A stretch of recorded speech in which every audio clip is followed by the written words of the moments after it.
জীবদের কান্ডচিত্রে শুনবেন।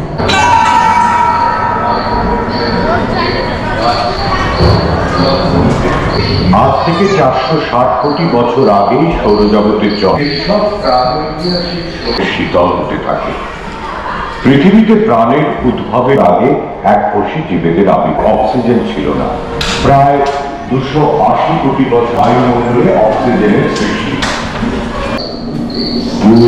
মাকড়সা, আদিম ডানাহীন পদার্থ, প্রাথমিক উভচর প্রাণীরা এই সময় প্রথম স্তন্যপায়ী ছিল মনুষ্যের মতো আকারের শিশুরা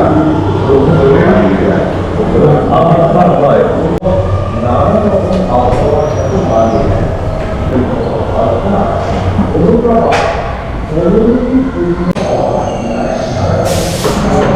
বিভিন্ন মহাদেশ স্বতন্ত্রভাবে হতে থাকে। ফুলের গাছ প্রথম কীট পতঙ্গের সাথে পরাগ মিলনের সম্পর্ক। ফলগুলি দাপিয়ে বেড়াত টাইরানোসরাস রেক্স ও দোতলা বাড়ির সমান।